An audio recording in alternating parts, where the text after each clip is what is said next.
didn't the people know about spaceships? Why would they want to use gas? The leaders back then didn't tell the truth because they made money on gas. Why would they want to keep spaceships a secret? They were confused and very unconscious. Even I could read the pictures and codes. They were all so easy. And the space people even went on TV. They kept talking to us and showing us and leaving us messages, but nobody was listening.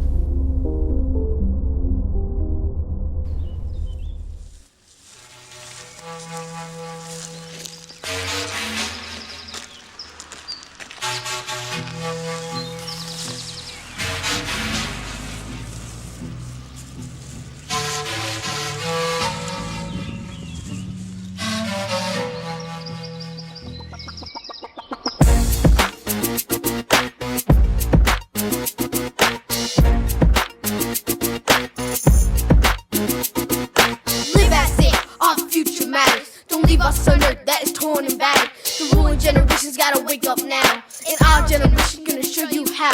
Why are you sleeping? Why are you so blind? When I look around, I think you lost your mind. How can you diss the earth this way? She gives us our life each and every day, but you spit on her and you ask for more without thinking what future generations will endure. Who will be left by the time you are done? Your children will suffer from your dysfunction. So live as if our future matters. Don't leave us on earth that is torn and battered. It wasn't reported in the daily newspapers, but the shift really did hit the fan. Things have changed. Man's view of his own position in our own local neighborhood and in the universe has changed drastically. We suddenly come face to face with facts. There are loads of planets out there. We used to think our solar system was the only one. There is new technology that we know about that not only can tell us about other solar systems, but that would enable us to go there if we wanted to spend the money. I have a great-grandson. I hope when he grows up that we're more aware of all the alien visitors around here and that we stop looking like a primitive society whose major activity is tribal warfare. That's how I think aliens look upon us. What else can you say? World War II, and I'm old enough to remember, we killed 50 million of our own kind. 50 million. We destroyed 1,700 cities. That's how evil men can be to evil. And this year, we will spend $1 trillion on things military. $1 trillion.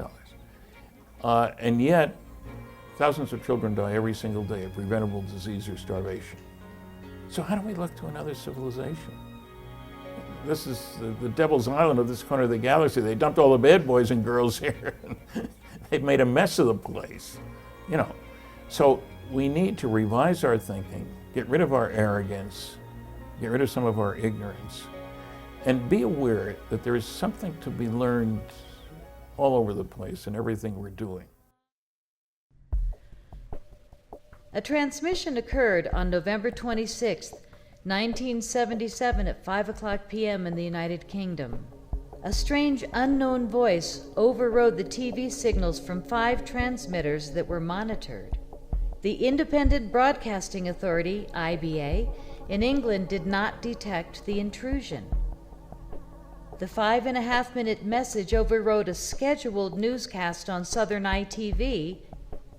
It was heard by listeners in many areas of England.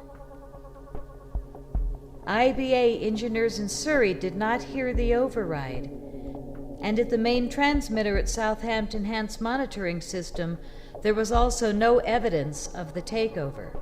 A police spokesman told AP and UPI that the message was taken seriously.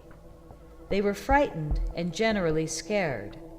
The voice spoke slowly and deliberately, with a strange inward authority, calm, serene, never scolding.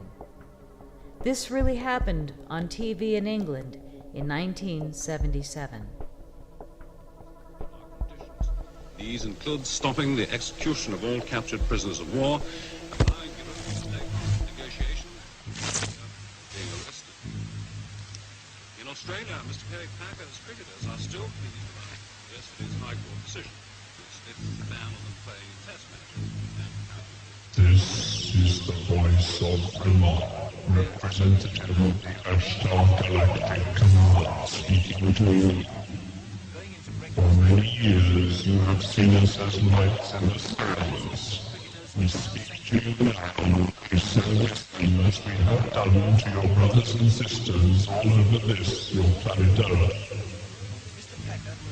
We come to warn you of the destiny of your race and your world so that you may communicate to your fellow beings the course you must take to avoid the disaster which threatens your world and the beings on other worlds around you. This is in order that you may share in the great awakening as the planet passes into a new age of Aquarius. The new age will be a time of great peace and evolution for your race, but only your rulers are made aware of the evil forces and can overshadow their judgments. Be still now, and listen, or your chance may not come again. All your weapons of evil must be removed. The time for conflict is now past, and the race of which you are a part may proceed to the higher stages of its evolution, if you show yourselves worthy to do this. You have but a short time to learn to live together in peace and goodwill. Small groups all over the planet are learning this, and exist to pass on the light of the dawning new age to you all. You are free to accept the protective teachings of those who learn to live. Many go as wide as this. Then they run out. Spiritual evolution. Hear now the voice of Greer, representative of the Extra-Galactic Command, speaking to you. Be aware also that there are many false prophets and guides at present operating on your world. They will suck your energy from you, the energy you call money, and will put it to evil ends, giving you worthless dross in return. Your inner divine self will protect you from this. You must learn to be sensitive to the voice within that can tell you what is true and what is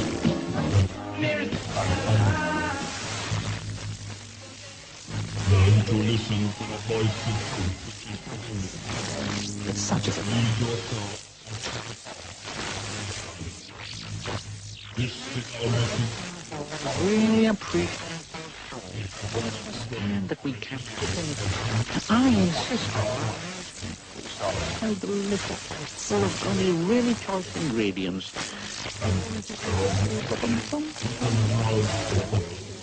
I can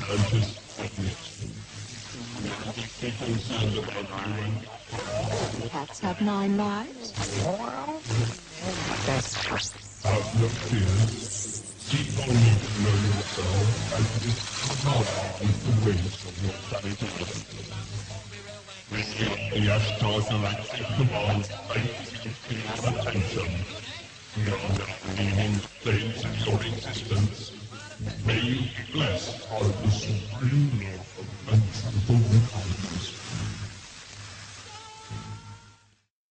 If you've wondered why it is that human beings have been subjected for millennia to the wiles and the fancies of supradimensional beings and subdimensional beings and intradimensional beings and ETs and God knows what else, why have we been abducted and spliced and diced and subject to the scrutiny of so many intelligences in the universe? It's for a simple reason, and that reason is that we, as Homo sapiens sapien, contain the quanta of the ascension coding necessary for us to fully anchor the heavens to this plane.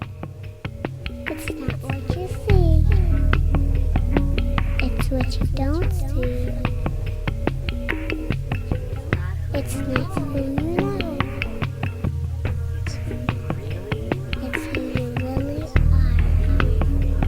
It's who you really are.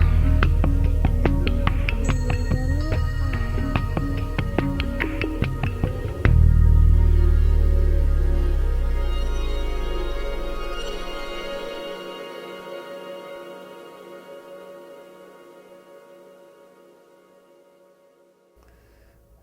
You know, people ask me, why is it that some scientists are so wrong in what they say about UFOs and a whole bunch of other things?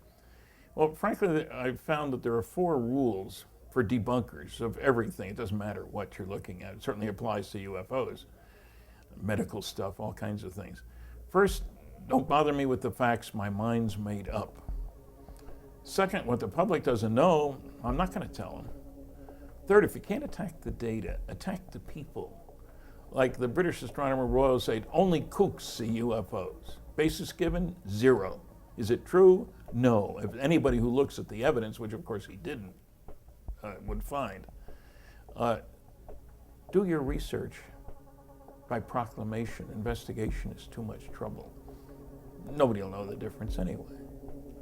And so there are a myriad of examples of all of these things. And it's not just about UFOs at all. We're out in the boondocks. Others have next door neighbors and sufficient time to develop better propulsion systems. And when you have a neighboring star that close, you can look for planets much easier. The other star is visible all day long. That's a whole new ballgame. So we've got to reevaluate ourselves. The incredible Kepler space satellite has discovered loads and loads and loads of planets. They're standard, they're normal, they're varied. Our position is not at the top of the heap anymore. It is clear, if you study technology in any area, that progress comes from doing things differently in an unpredictable way. In this era, which is an expansive and creative period between the old paradigm and the new paradigm, which we are collectively and collaboratively creating, the train of progression is leaving. Get your ticket, get on board, do your research. If there's stuff that interests you or troubles you, go down the rabbit hole, find out, you've nothing to lose. This is the year for us to remember to ourselves who we are, where we come from, and where we're going. I think that people a century from now are going to look back in our time, and they're going to say that this era, where we are now, was the time when humanity went through a dramatic transformation. We're right now in the process of changing our technological infrastructure, the foundations of much of our society, much of our civilization, and soon I think we'll see humanity itself, I think is going to look very, very different a century from now. Whether you could say that shift occurred in 2012 or 2013 or 2020, I think it's silly to ascribe any one year as the dramatic shift point. I think more realistically we're seeing a period over a couple of decades. But again, the farther ahead in history you go, the more likely they're going to say it was this time period that we went through this change. You look at everything that we have right now. It's only in the last 10 years that we've had really the foundations of our world today, things like YouTube, things like Skype, things like smartphones. We are maybe another generation away from computers that will seem to be conscious, even if they aren't truly conscious, they're going to seem like it, except they won't need sleep, they won't need coffee in the morning, they'll just go. How will that transform our world? We're now moving into a world of advanced 3D printing. This is going to totally transform our world. I think people are only now just starting to wake up to what that's going to do. What 3D printing will do is it will essentially marry the world of manufacturing to the Pirate Bay. That is, what we'll see are people around the world developing innovative, three-dimensional inventions. They will be uploading those designs to the web, and people will be downloading them and printing them, that is, manufacturing them. Whether that's, for right now they're doing fancy coffee cups. In the future, they'll be doing energy harvesting devices and much more. It's going to completely, utterly transform our world. All of this is happening now. Always been tracking technology and looking for its place and solution, and really excited about the phenomenon of 3D printing, which has now really taken the public by storm. And I really see that as a real opportunity for solutions. 3D printing is not really a solution in of itself, but it's really a manifestation of this multidimensional consciousness which we're all living in. And it's really an outgrowth, an archetypal symbol of that solutions process in manifestation. 3D printing, I have an example here. This is an iPhone case that I printed out.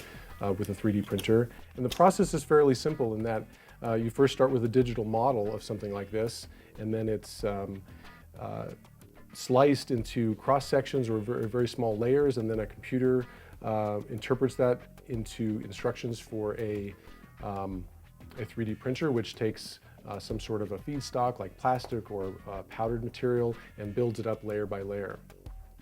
So this is really sort of turning the manufacturing process and the distribution process on its end, because it's really moving the world away from mass production to what we're calling mass customization. You know, the more I got into it, the more I saw the possibility for it, and that really shifted my thinking.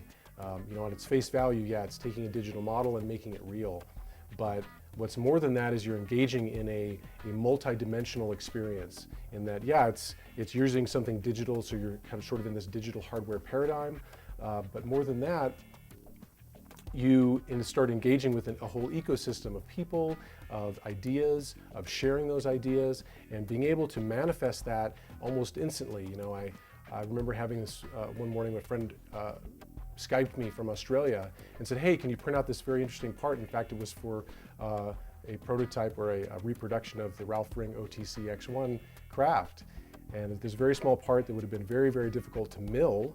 But he said, hey, you know, do you think you can 3D print this? And I said, sure, I'd love to, you know, give it a go. And he Skyped with his friend or collaborator in London, and then 5 minutes later he sent me the digital file, and then literally minutes later I was printing out the first of dozens of pieces that I sent out, you know, within a few days. So that really showed me this sort of collaboration and the potential of rapid proliferation of technology. And I think this is one of these keys it's not just democratizing what's available to people, but it's really empowering and liberating.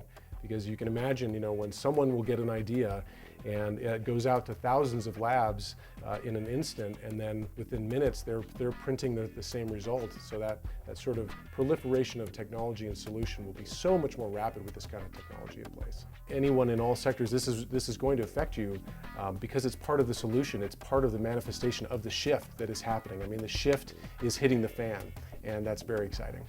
3D printer is a device that you can print 3D objects with, which would be pretty much, you can't do that without a 3D printer.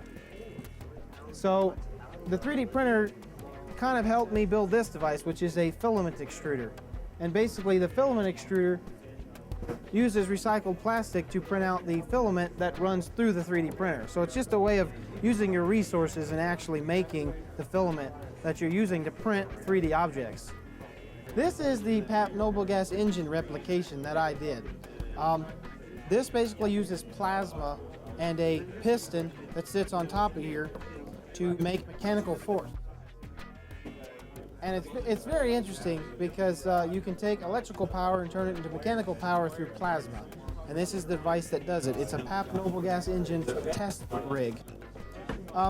This box and all the stuff that you see basically right here is a replication attempt of Stanley A. Myers.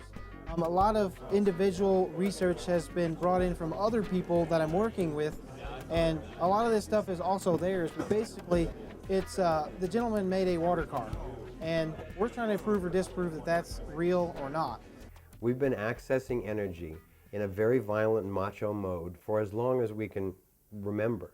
We've been exploding things, burning things, busting things, crushing things, fizzing and fusing and all this stuff. What about actually resonating harmoniously with the flow of energy in the world? This is where the feminine energy can teach all of us that if you treat it well, it will give you everything that you need. Those of us who understand that this is a time to transcend, to bring the divine feminine back on the planet as a leadership on how we're going forward. And I'm talking about it in politically, in our governments, in our health, in the way that we treat our bodies, how we treat each other, how we treat people in third world countries, including how we treat ourselves in the United States, is that this transformation is the opportunity for us to get away from the huge polarities, although there's always going to be polarities, but the polarities of fear and love. And our job is to help people to come across the bridge into love and out of fear. It is our job to hold our hands out and say, come, it's okay over here. People who are in fear are in hate, they misuse the planet, there's greed, you see it in the banking system, you see it in our governments, you see it in our science, in our medical field. When we move out of fear and we move into love, this is the time that our planet is going to be really saved. It's necessary to have a great technology, and it's not enough. You need security to protect the inventors of that technology. You need legal structures. You need creative win-win business and distribution plans. You need to have a strategy for communicating these new technologies to the world in such a way that they don't get shut down. So you need innovative distribution strategies. And then you need the media to be able to educate people enough worldwide that inventors aren't hanging out there on the end of the limb by themselves anymore. That they have not only the financial support, but the moral support and the network support and the legal support and the business support, so that we can, as communities, help these devices to come out, help these inventors to not only be safe, but to be rewarded for the brilliance that they brought in, for the risks that they've taken. And that's what's beginning to happen now. The scientists are collaborating with each other in ways that I've never seen before. And people who are really skilled at win-win business are coming in and helping out as well. Security people who may have gotten their skills in the military or something like that are now using those skills to make sure that these technologies can get out to the world where everybody gets access to clean, inexpensive energy. And that will change the world, as Brian O'Leary said, maybe more than anything else in history. And what I'd like to present to you here is the Searle effect generator. This is an R&D program that we're currently involved in, and eventually it will mean an electrical generator for the people. A standalone generator that never needs fueling because it is a converter of ambient energy. Our program is to investigate the Searle effect generator invented by John Searle. And it all starts with the first stage, and it consists of a unique design of a generator. It's still a generator in its fundamental principles of a stator and rotors we call rollers, and they're free to move. As an engineer, I see this as a valid motor generator concept, and that's what we're investigating at Searle Magnetics in Southern California. We hope to take this project to the point where it becomes a product that we can manufacture and produce for the people, and it will give us the freedom to finally own our own energy and not be reliant on the energy grid and so forth. Ultimately, it would look like something like this, a 15 kilowatt generator. That's enough for a household, and it will meet the needs of a family for a lifetime. In other words, we're talking about a device or a generator that you purchase once and it'll last you a lifetime. Now, why are we sure that it could last a lifetime? Because we have proven that this device develops a magnetic bearing. That means you don't need lubrications. There's no wear. This magnetic bearing allows the machine to work without any wear between parts. So that's good news for everybody. No maintenance, no charges, no electrical bills. This is what Searle Magnetics and the Searle team is offering to the world. Here we have an effect where the rollers actually spin without touching the surface. That's better than any lubrication. That's what's called a magnetic bearing. Absolutely no wear. This is proof of concept of the SCG, the Searle effect generator. Now places like eBay and Google down in Silicon Valley, they're running off the grid. So the fact that they're allowed to run off the grid is a huge step for the rest of us when we actually bring in new energy devices. Be careful with what you watch on YouTube. There's a lot of useful information, there's a lot of disinformation. But right now on my YouTube channel, Zero Fossil Fuel, have a wide variety of research topics, including magnetic motors, hydrogen gas generators, electric bikes, wood stoves, a couple of funny videos. You know, we try to have fun all the time. We are an unstoppable force, and we are the catalyst for change in the world. You're not alone. We are not alone. There are millions of light workers out there doing incredible work. That's the incredible thing that's happened. Be aware of those people, that each one of us is playing a critically important role, no matter how small we may feel we are or how great we are made to feel by the things we do. Everyone, no matter how small the thing is, well, even when you say, if you go to the local store and buy a packet of crisps and you say something to the person behind the cash register, you are planting a seed of consciousness with that individual, and the energy that you present yourself with and you carry yourself with knowing that this quickening and this awakening is happening, that rubs off on everyone. The fact of the matter is very simple. We didn't read the fine print. We actually propped up our own undoing. And now, we the people have an obligation to wake up.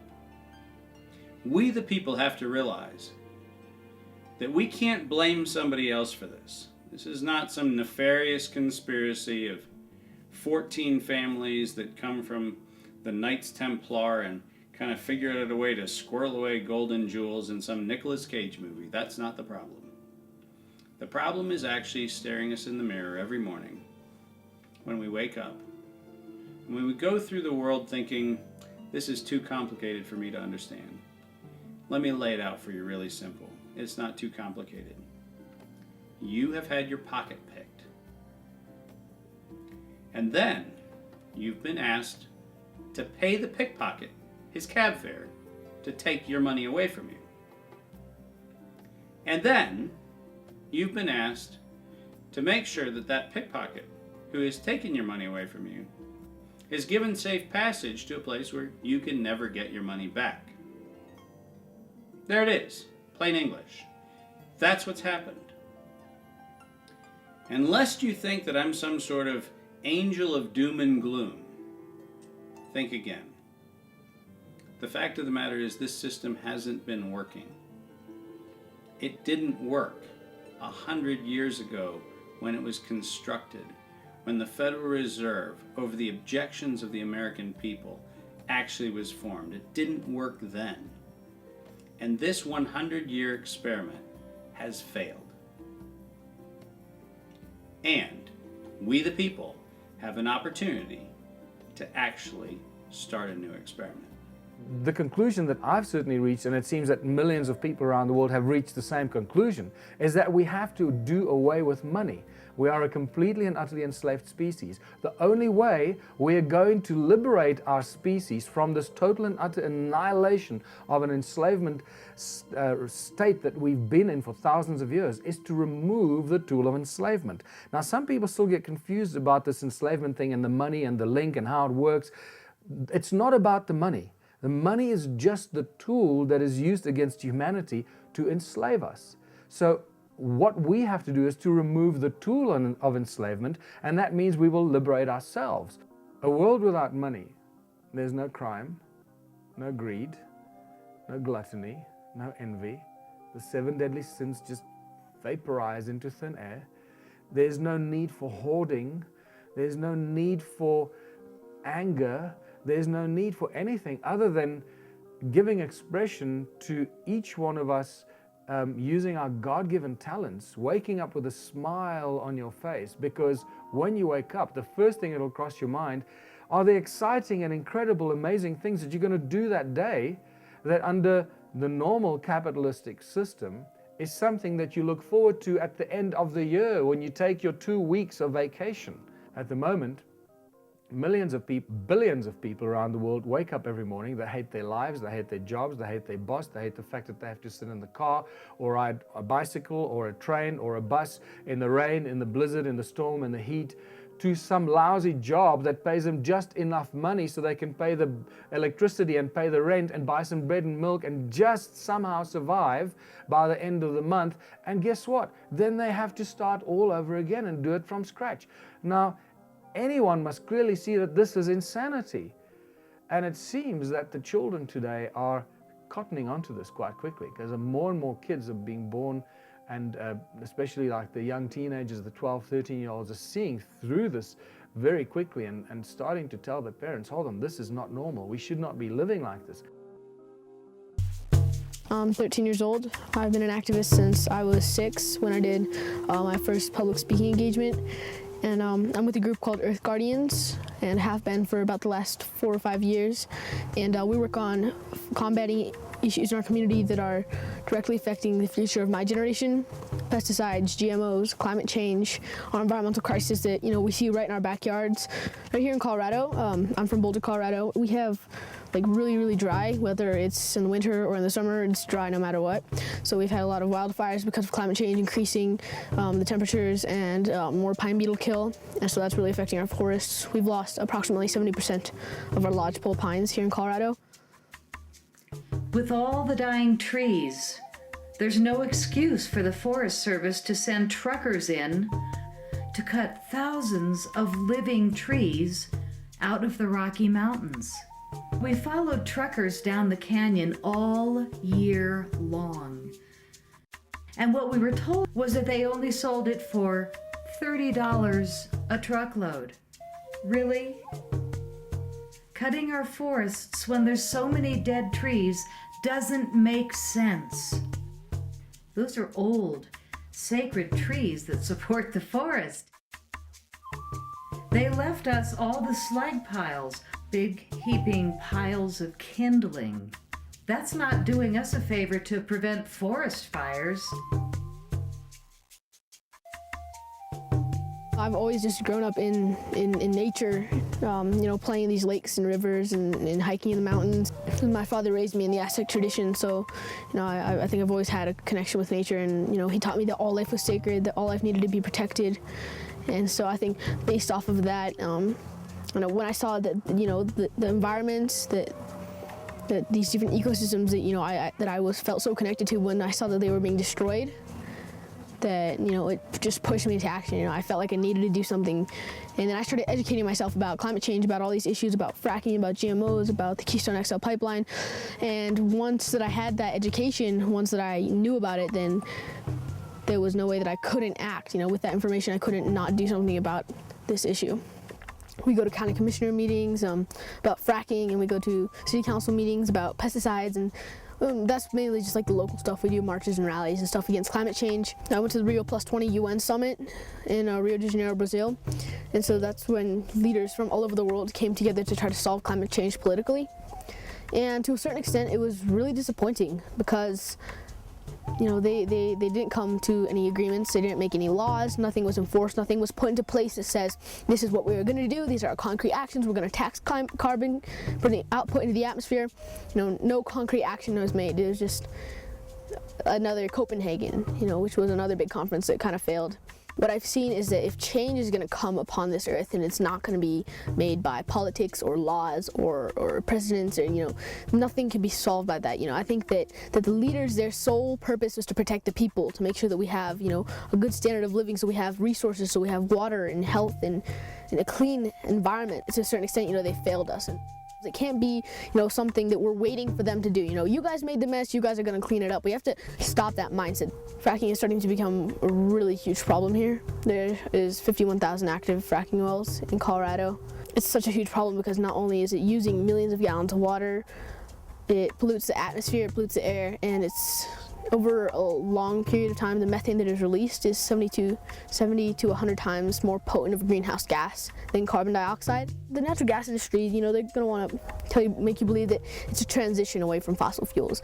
In reality, this is just another dirty fossil fuel that is polluting our future, our atmosphere, our air, our water, and it's a huge problem that is coming up all over the world. They're also going to tell you that it'll get us independent off of foreign oil, so this natural gas is going to stay at home, but actually in the United States we're making so little money off of fracking that most of it is being shipped off to China. They're building these huge ports in the Gulf of Mexico, now by Texas, where they're just taking all these huge, they're transporting all the natural gas there and they're shipping it off to China, which is actually where most of the natural gas is going. And so it's really sad because the industry plans to drill another 100,000 wells in Colorado.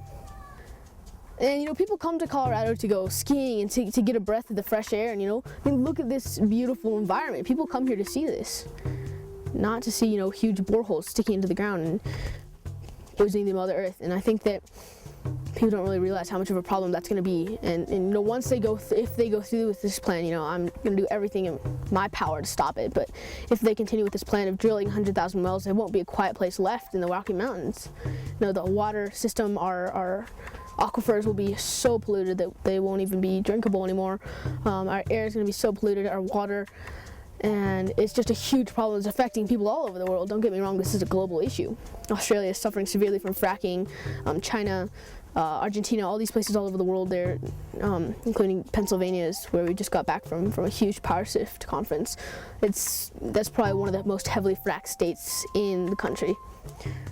And so just to think about the place, these mountains, these plains, these forests that I've lived in since I was a little kid, that I've always had a connection with. That when that is in danger because of the greed, because of the need for money from the corporate few, from the natural gas industry, I think to myself that, you know, what are they doing? They are destroying an entire ecosystem. It's a multi-million-dollar industry, and when they see that people like me, you know, activists are trying to, you know, raise awareness about the true sides of fracking, because they're going to tell you it's safe. They're going to tell you that it's good for the environment. September 2013, Colorado flooding. Colorado is a densely fracked region. The catastrophic flooding wreaked havoc, affecting at least 1,918 square miles and causing nearly $2 billion in property damage. Huge releases of highly toxic wastewater spilled from oil and gas drilling sites. The Denver Post reported that at least 5,250 gallons of crude oil spilled into the South Platte River during the flood. Hundreds of tanks were inundated, and many tanks holding toxic waste material from fracking sites were tipped over, and some were even overturned. The toxic mixes flooded across agricultural land and spilled into waterways. We're igniting a generation of inspired youth to stand up together and tell us the truth. The people are rising like a wave in the sea to change the direction of our destiny. So live as if our future matters. Don't leave us on earth that is torn and battered. The ruling generation's gotta wake up now, and our generation's gonna show you how. I live in the Rocky Mountains near Boulder, Colorado. I've been here for decades. I love the mountains and the streams. It's really beautiful up here, or at least it has been, but something is changing. I've always had a lot of wildlife in my backyard. I've always had a fox that was my friend. There have always been lots of deer and all kinds of wildlife roaming around, and now, I don't know what's going on. Well, maybe I do. The animals are dwindling. The waters aren't looking so clean. And all of a sudden, things are changing in the woods. The seasons have always been beautiful here. The aspens in the fall and the melt in the spring. Well, here's the view of Boulder, Colorado today. Not so pretty as it has been. Up in the mountains, it's still kind of clean, but you gotta get pretty far away to breathe safe air. I was hiking up in the Rocky Mountains at about 8,500 feet on a beautiful path where I go mushroom hunting and looking for edible flowers. On a particular day, the forest looked like it had been sprayed with some kind of a syrupy syrup. It was on all the leaves, all the different plants, everywhere I looked. A few days later, when I came back, many of those syrupy spots had affected the plants adversely. And this is what we saw. We don't know if it's actually related to the chemtrails, but what we do know is that something was sprayed on the forest west of Boulder, and all the plants reacted badly. quickly and visibly. The signs of change are obvious. They should be apparent to everyone who's seeing the turmoil, the disturbances in the system. Wall Street, fine example of how people are dissatisfied with the way the system operates and are starting to understand the lies and deceit that have been slapped in our face.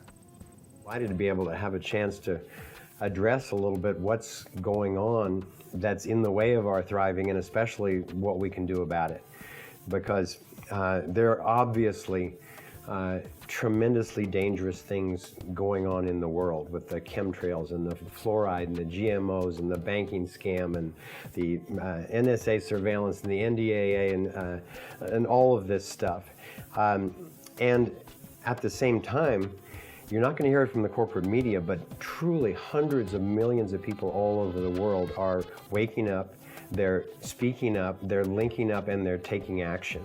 If we look on the news, we read our newspapers, we get online, it tells us that everything is falling apart. All of these things are being shown to us, all the fracking, all the ways that we're hurting our children with the metals that get into our foods through social media. Those who are doing these things to our planet and to the humans on our planet are not going to be able to get away with it any longer because we continue to expose.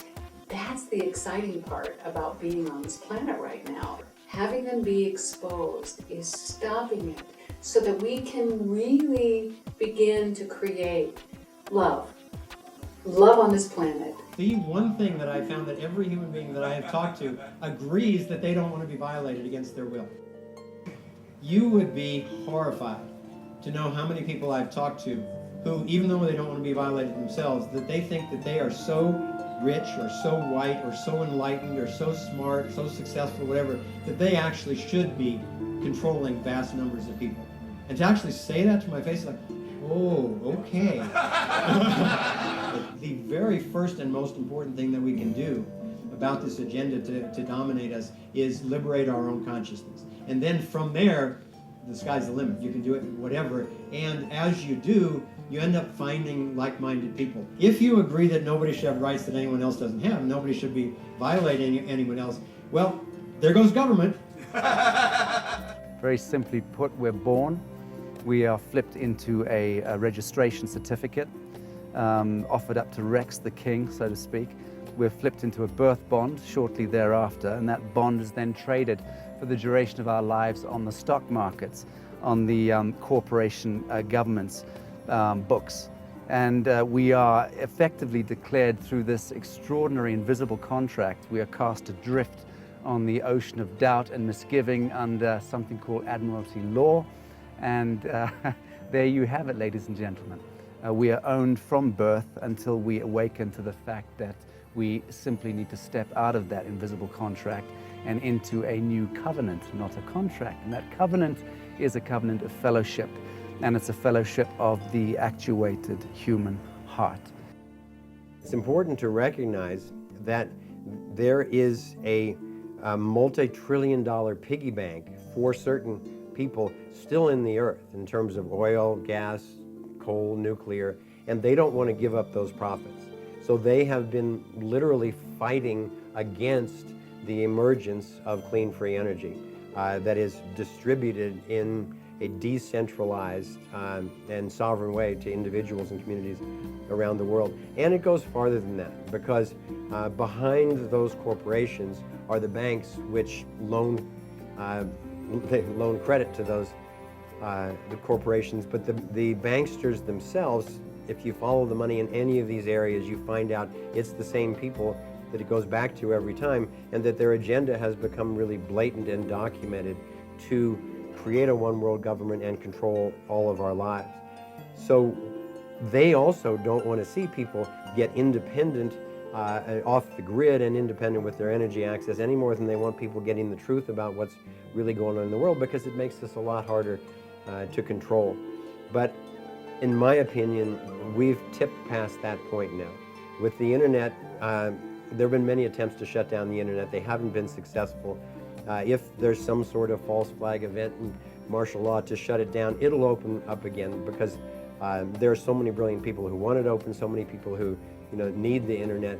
And so we now have a feedback mechanism where we can find out what's really going on, where we can band together to support the freedom and prosperity and the commerce of everyone. We want our planet back. It's been going on too long. Everyone is waking up and the animals are strong. Nature needs rebounding, so we're wishing on the stars. I'm just a kid at heart, and that is where we start.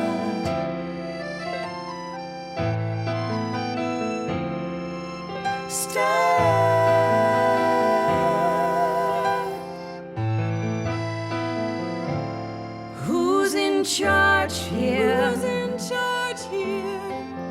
Let's do it differently.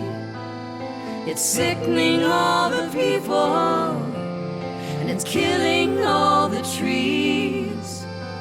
It's falling in our eyes, and it's getting harder to see the beauty that is our world, and the freedom to be free.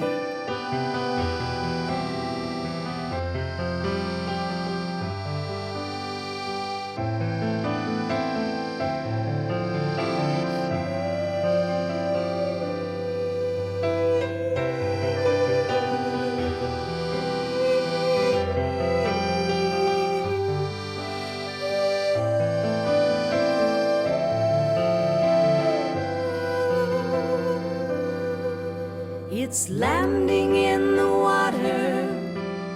We know it's in the air. It's time for you and me to show we care. Say no to GMOs hiding in our food, and no to fluoride in our water too. Who's in charge here? Who's in charge here? Let's save this family and do what's right for Earth and you and me. Step into the new way, where we live in harmony. No more war, no more fracking. We are free. It was really my grandmother who inspired me to start learning about natural medicine and learning the names of the plants in the woods. So I do appreciate that wise woman tradition. And my prayer of being in service to the planet and to the people is to help reconnect people with this ancient wisdom, the tradition of knowing the plants. It's said that the average American walks around and recognizes over 1,000 logos and the products they're associated with. And yet they recognize less than 5 plants or 5 birds in their area.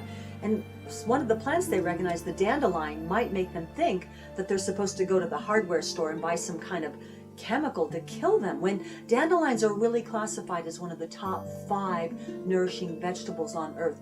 They are way up there with spinach and tomatoes and broccoli. And so part of this wisdom movement is to reconnect people with the plants and realize that we vote with our dollars. So when we go to the drugstore, we buy a pharmaceutical, we're supporting large businesses that are polluting, that are maybe making drugs out of coal tar or petroleum. But when we support using herbal medicine, we're supporting fields of flowers. What would you rather have in your yard? A field of lavender or some chemical plant spewing toxic waste? Everything is an opportunity. When you buy your shampoo, do you want to buy the one that is biodegradable, that's not tested on animals? Remember that we vote with our dollars, and every dollar we spend is an opportunity to vote for how we want to take care of the planet and the future of our generations. So when I walk around the woods, I don't see a bunch of weeds. I see plants that have fed humanity, that have been used as medicine, that have been used to make fiber. And to me, it's like discovering friends everywhere, allies, herbal allies. And you can do this on every continent. What a wonderful treasure to learn how abundant this planet can be. At a very young age, I read this Hindu proverb in a book. It's, if you have water to throw away, throw it on a plant. And how much water do we just throw away with every flush of the toilet, or perhaps when we brush our teeth? That water could be collected, for example, water after boiling an artichoke, or water that was in your salad spinner. And think about planting some useful plants outside your door and giving the water to that and recreating Eden. Another quote I love is from the Hebrew tradition. It says, the best time to plant a tree is 20 years ago.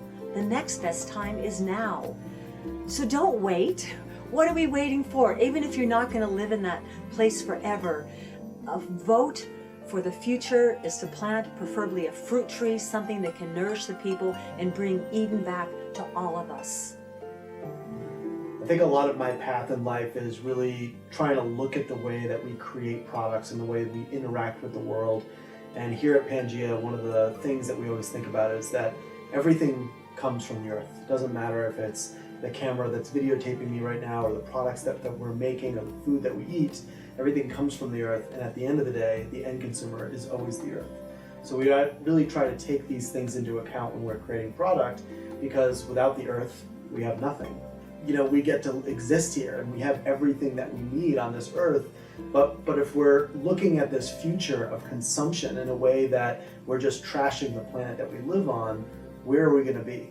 What's the point of even creating anything if everything that we're creating is destroying exactly what is supporting our lives and our livelihood, as well as the products that we're making?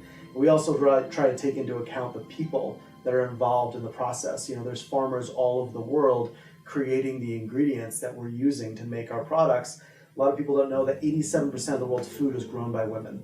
Women still, to this day, only own 1% of the world's land. And why are we not looking at this as a whole system? Why are we not saying, why don't we empower the people that are taking care of the earth, that are growing our food, that are growing the ingredients that we use in the products that we have grown to enjoy every day, but we don't think about it. And it's nobody's fault, it's just not the way our culture has evolved. And one of my missions in life is not just to make product, not just to build a company, but to really educate people that there are people involved, there is the earth involved in every single thing we do. And if we wake up every day and say, my goal today is to end the day and say that I treated myself, other people, and the earth with love, we're winning. And if we don't answer those questions, and if we don't think about these things every day, where are we? So every moment we have the ability to make a decision. And we know inherently what's right and what's wrong. A lot of people say, oh, I'm trying to decide between this and that. And I said, well, one is the truth. The other one is a distraction, and it's fear and ego that are creating these distractions. But we know every second what the right answer is. These days, I really see myself as a champion for the weeds. And there's so much concern right now about radiation and chemtrails and pollution and the aftermath of earthly disasters. And I see that we are so reliant on a system of other people producing our food. And so one of my big campaigns is to get people to create edible lawns. I actually have an article online called Get Off Your Grass and Create an Edible Lawn. And I really feel that there's something in the weeds that can help us to be survivors. Years ago, I lived in a teepee and ate nothing but wild edible plants for 2 years and was really quite healthy, and we dehydrated food and saved it for the winter. And I think now people are so dependent on the grocery store, but the plants have figured out something really important, and that is how to be adaptable. Nobody waters the dandelions, nobody gives them mulch or fertilizer, and yet they have figured out how to survive, how to thrive. And if you've ever believed this myth that dandelions kill the grass, I want to tell you that the grass dies because it's a very coddled, prissy little plant that needs fertilizer and abundant water. We use 1/3 of our nation's water supply to water grass. The dandelions don't kill the grass. It's that the dandelions survive adversity, drought, harsh sunlight.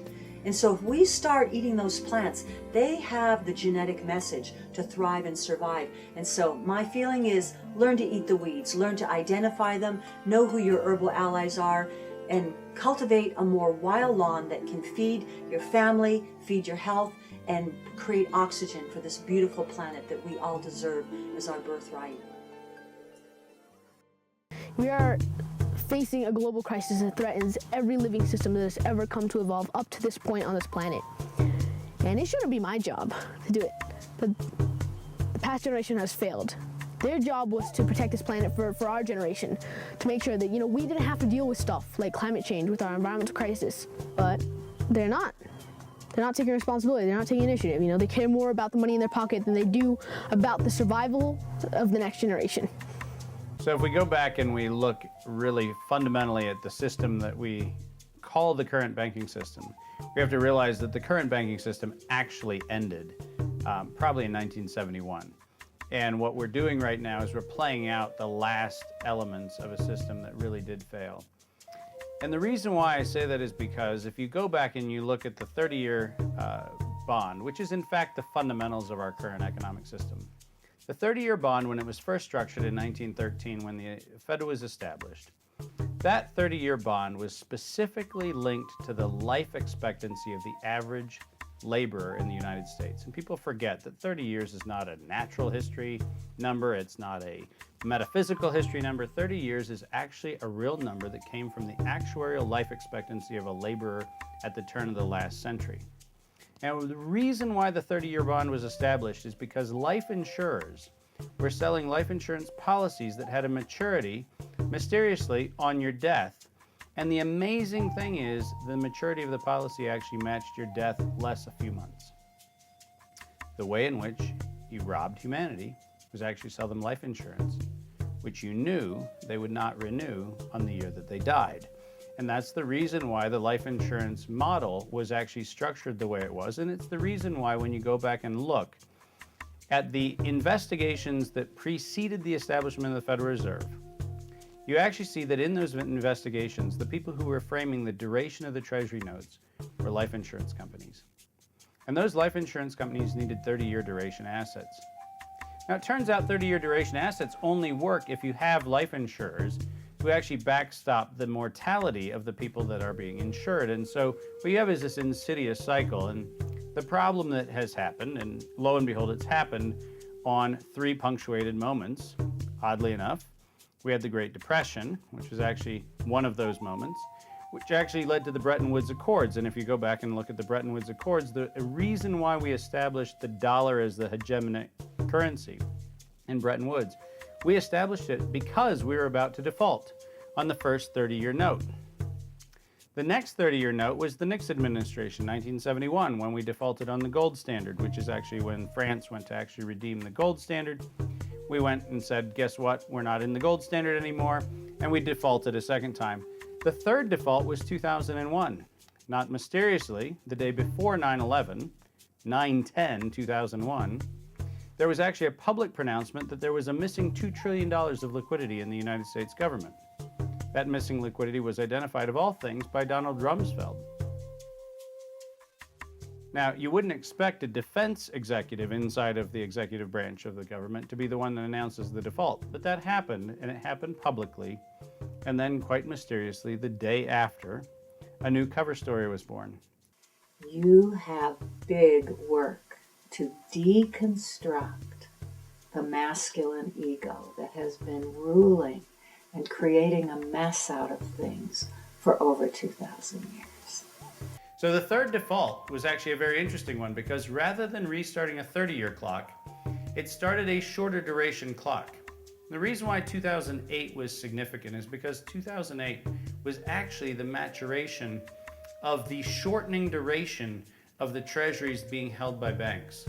The U.S. government decided to double the insured limit of deposits. If you go back and you look at the bank windows that you used to walk into, you'll notice that it said all deposits in this bank are actually insured up to $100,000. By fiat, we actually doubled it and then added another $50,000 onto that, so that now all of a sudden, mysteriously, those deposits were insured up to $250,000. But what was fascinating is if you actually went back and looked and you said, what does the FDIC stand for? Federal Deposit Insurance Corporation. Federal Deposit Insurance Corporation. A deposit insurance corporation would make you think, if you just heard those words, that your deposits were insured. Which would be a lovely thing if in fact it was true. But it turns out that your deposits aren't insured. And so the beautiful giant swindle of the 2000s was the recognition that all of a sudden the United States depositors, those people who were suddenly spendthrift and decided to go ahead and start saving, actually were putting in their money into illiquid organizations. And lo and behold, the deposits they were told were insured actually weren't. The FDIC's annual report came out and said that they were grossly underfunded. And so what did they do? They actually said they were going to raise premiums, which is what an insurance company does when it actually knows that it's got a problem. But it turns out that they decided to raise premiums in a very interesting way. You could go to your banks, that your FDIC insured banks, and you could actually sit down with your bank and, as the FDIC, negotiate with them what their premium should be over the next 5 years. And if they prepaid that, they would pay less. Now, you and I actually can start to think about that and start realizing, well, hold on a second. If they need more money, like twice as much money to insure twice as much insurable, which is what the logical extrapolation of going from $100,000 to $250,000 would be, you would expect that the insurance company would actually benefit from getting at least twice as large a premium, maybe 250% the premium that they used to collect. That's not what happened. They actually collected less premium per unit of insured value. And lo and behold, the way they invested that premium is with assets issued by the United States Treasury. So your deposits are insured by an illiquid asset. It was a great way to co-opt the United States depositors into actually underwriting the illiquidity of the banking system. And every single person that put any dollar into an FDIC insured institution actually became the proud beneficiary of the faith and credit of the United States government. Now, I don't know how that sits with you, but I will tell you what.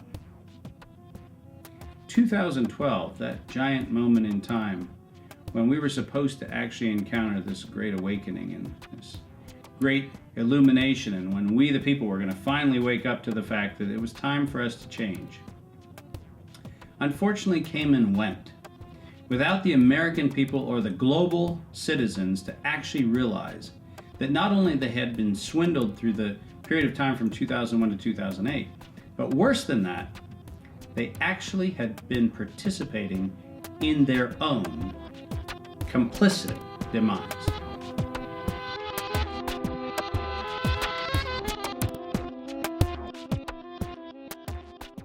We're experiencing a rapid awakening and a quickening of such proportion that some people don't quite know how to handle it, because things are really happening on not just an annual or a monthly or a weekly basis, but almost on a daily basis. Things are happening in our lives that indicate that we are in a new age. And I think the various conferences and events around the world are a testimony to that there's a huge global awakening happening. The only thing that still hasn't happened yet is that the lines that divide us, the borders, the divide and conquer principle that has been imposed on humanity for so many thousands of years, that is still in place.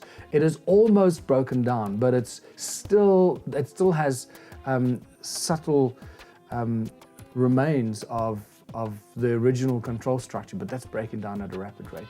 All these groups of people that are meeting around the world need to start being aware of each other and start connecting with each other, not necessarily physically, but consciously, being aware that there are thousands of other groups doing the same things.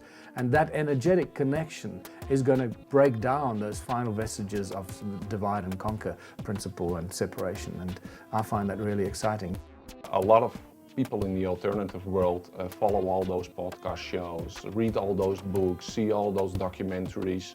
And I did that for years and years and years and years. But I think the time now has come that people should act and not only consider it as information and entertainment, because there's a lot of entertainment going on in this alternative scene. And I thought, okay, I have to do something. And I think breakthrough energy technologies are really the umbrella solution that can solve a lot of problems that we're facing, together with the consciousness. And what we do at our conferences is we focus on the technology side of things, but what's even more important are the implications of these technologies, health-wise, for the environment, cultural, social implications, the economy, a very big one when these technologies come online. And the third component is consciousness itself, because those three things have to go together. You can't have one without the other. The schooling system we have teaches us absolutely nothing. What is the schooling system all about? It's very clear what it's all about. What do you get when you leave school? You get a certificate. A certificate has a component of ownership. It means somebody has taken ownership of you because of your certificate. Well, who's taken ownership of you? The corporations that give you a job based on the certificate that you present. So what does it do? What do corporations do when you go looking for a job? You get paid with money. So all that this education system does is promotes and keeps expanding the cycle of money through certificates, education certificates, people looking for jobs that pay money and get trapped in the cycle and create a career for themselves that they spend the next 30, 40 years of their life working away until they no longer need it, they get discarded, and then they wonder, what the hell have I done with my life? And it's often at that point in time that many people find that little moment of enlightenment, say, what have I done with my life? Where's it all gone? What was it for? Something that's really important is education. Because if our generation, in middle school, high school, we're learning a little bit about climate change in our classes, through social studies and science and geography, but we're not really learning about the solutions. That's not being brought to the table. Our generation doesn't know what to do about it, because then we go home and we don't even understand the severity of these issues, why they matter, why they are affecting our environment, our ecosystems, our way of life. There are solutions, that's the key thing. And that the solutions, what we're finding is that all of the critical issues are breakdowns in the wholeness of a natural system.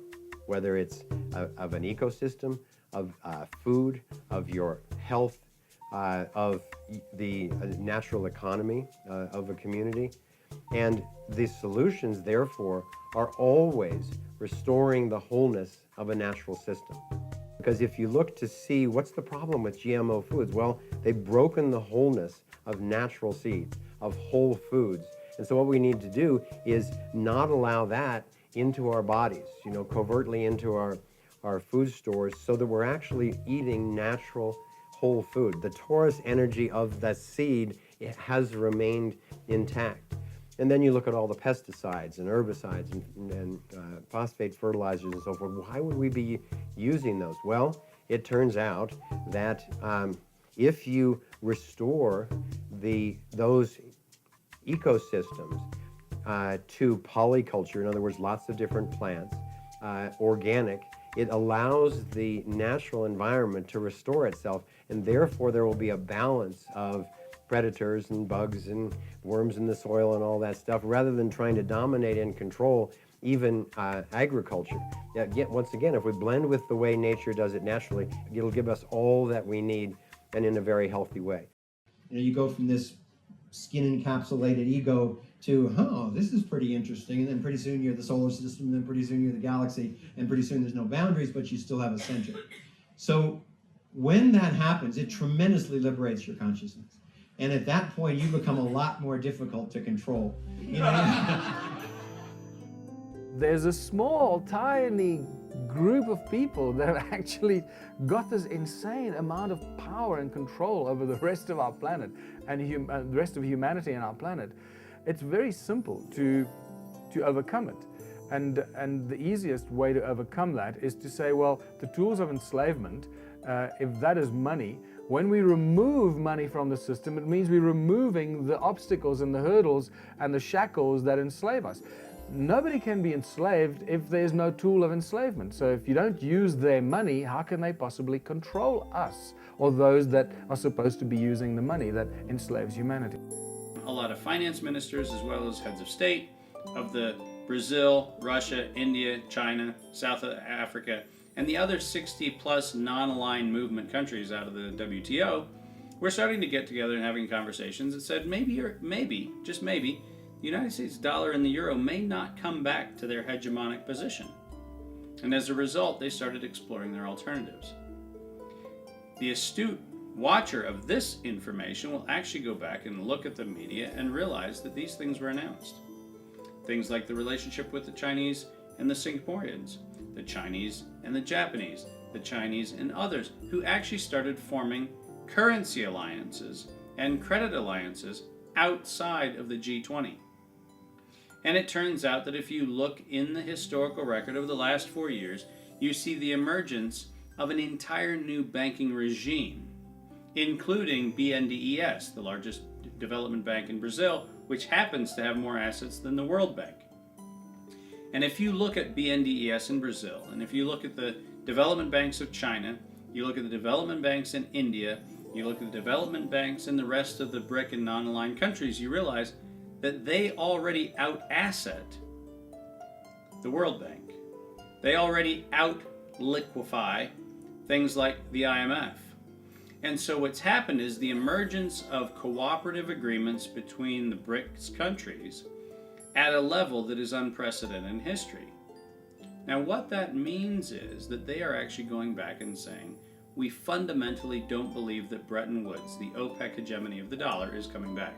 And we fundamentally don't have confidence that the euro is actually fundamentally stable to count on as a core global currency.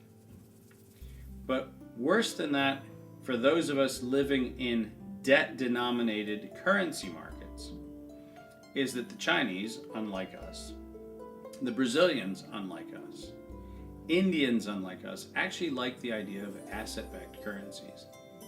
And as a result, the emerging new reality is going to be an emerging reality that includes energy as a reserve, minerals as a reserve, and the most controversial one is potable water.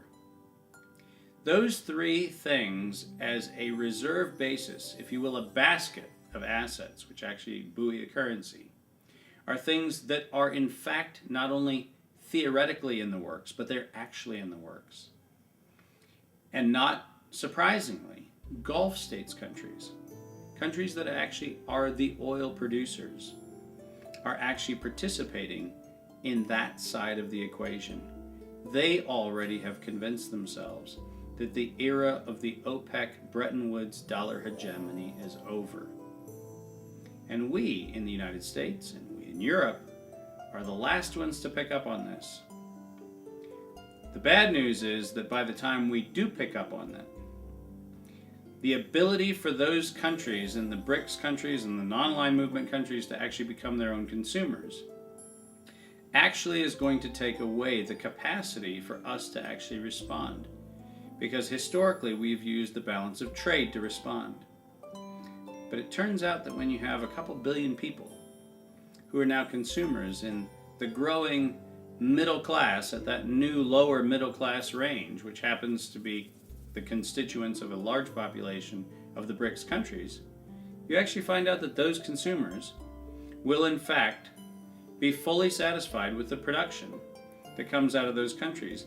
And all of a sudden having 300 million American consumers is actually not interesting when you have 1 billion Chinese consumers, or you have 800 million Indian consumers. And lo and behold, our ability to actually adapt and adjust is going to be directly linked to our capacity to envision a future where we have to cooperate rather than mandate our economic systems on the rest of the world. Governments can't keep secrets. Seth Shostak of the SETI Institute gave us 2 examples. He said the proof of that is how FEMA fouled up with Katrina. What the heck has that got to do with keeping government secrets? That's CIA, DIA, NRO, NSA. these alphabet soup agencies. Black budget estimated at $40 billion a year. That's where the secrets are kept. And I use as examples of secrets the Corona spy satellite. Not named after Corona, New Mexico here, but that was the name they gave the satellite. It was our first spy satellite. They had 12 failures in secret. 13th one was successful. It got more information about Soviet military installations than all the U-2 flights which had preceded it. That was 1960. Now, you'd think they'd have jumped for joy. There was no word in public until 1995. That was an expensive program. And it was of enormous value. We needed to know what the Russians were doing, and they're not telling us, so you gotta go and find out.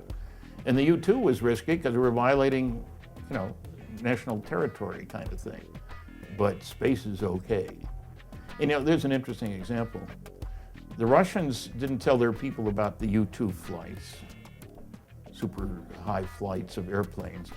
And we used them because the Russians couldn't shoot them down with their planes. The United States, Russians didn't tell their people because they didn't want them to know that they couldn't do anything about it. The United States didn't tell Americans about the U-2 flights because we were violating international law.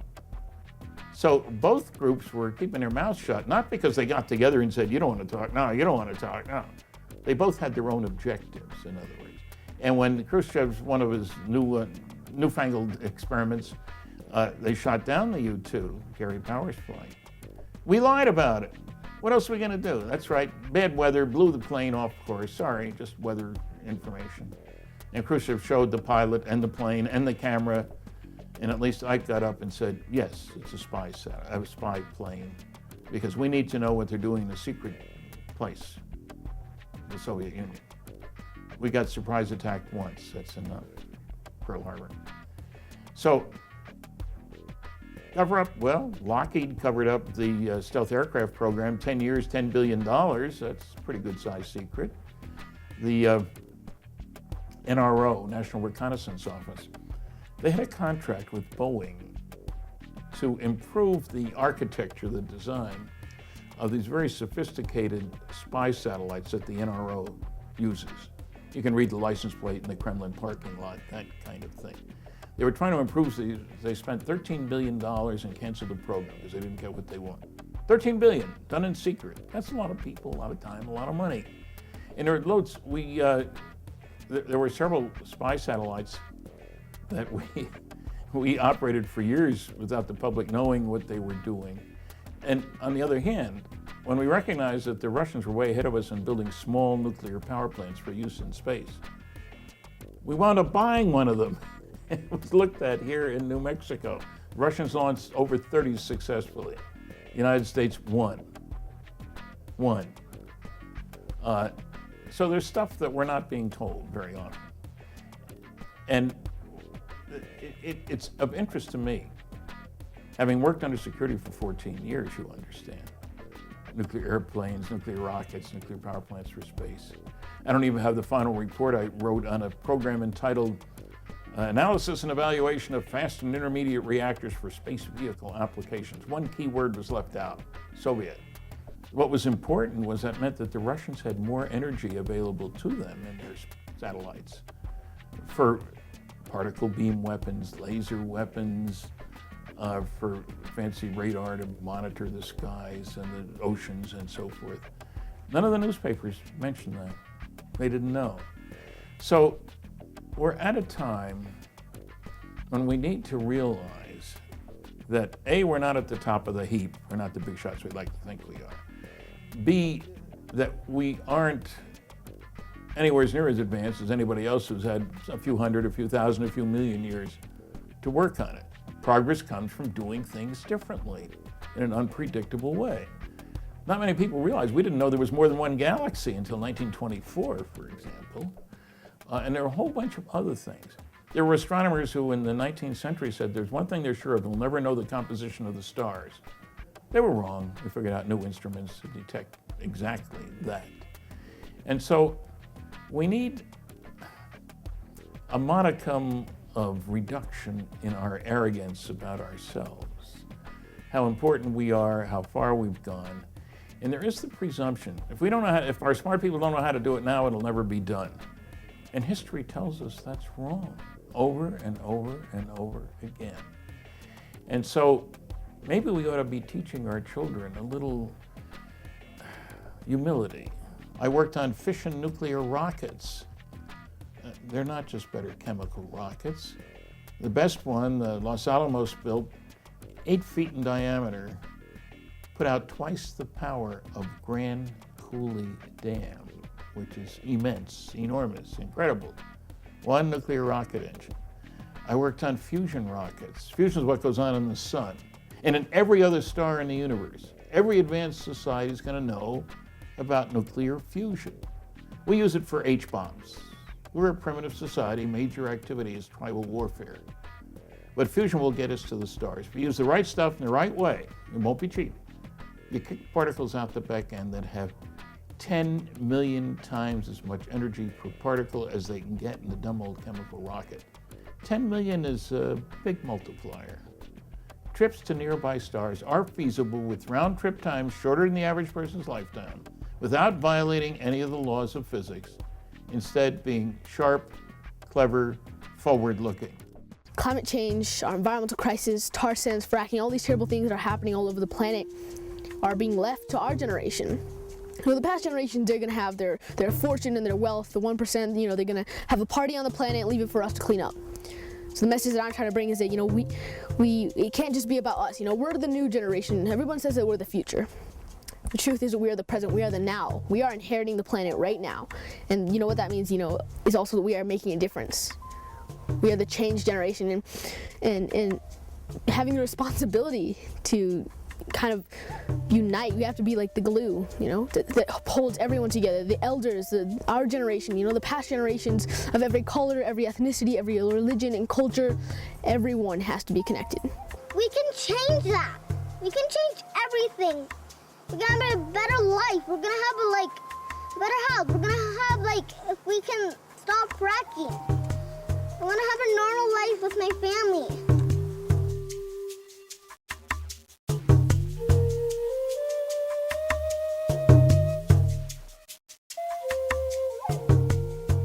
I just wanna be a kid. A normal kid, play outside all day.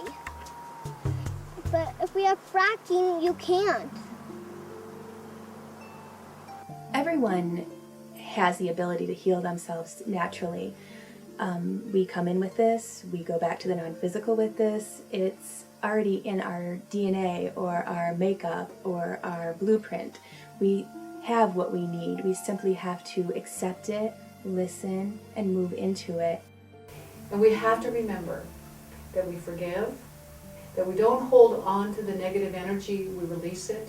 We don't allow it to permeate our bodies. We continue to ask, is this of love or is this of fear? If it's of fear, it could be a call for love, where we choose to be kind and empathetic and generous, or it could be a way that we just see it as an illusion that people are falling into and we don't have to. Remember, our hands are open and we're saying, come over here, cross the bridge with us. And be in this place, all of us, men, women, children, come across. Be in this place where we can live in a world that's happy and is at peace. So it's a period of self-empowerment, of personal investigation into what truth really is, what the real world is around us, to break through the illusion. We can all be reborn into this new paradigm with our own integral research on what's going on. But we can be very, very optimistic. There are some amazing solutions almost at the threshold of presentation to the world. So it is a bright future and all of us together can change it and we can get there. What better time is it to be born, to be a part of this generation? Because we get to rewrite history. We get to change everything about the way that our society is functioning that isn't working. We are free. Who's in charge here? Who's in charge? Let's do it differently. Sickening all the people, and it's killing all the trees. It's falling in our eyes, and it's getting harder to see.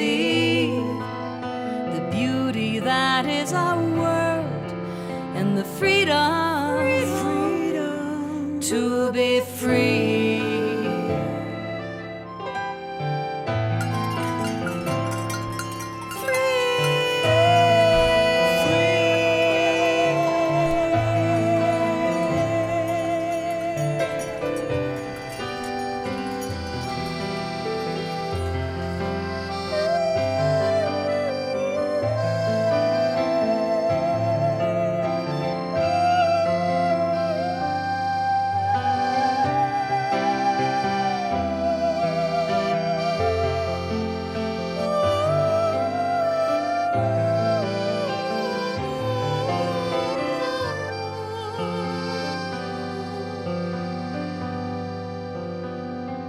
We got our planet back.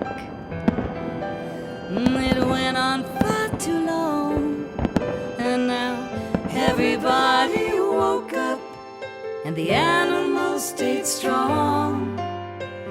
Nature is rebounding and we're working with the stars. We have free energy. Oh, look at who we are. We're in charge here. And we love this family. All of the birds, the whales, and the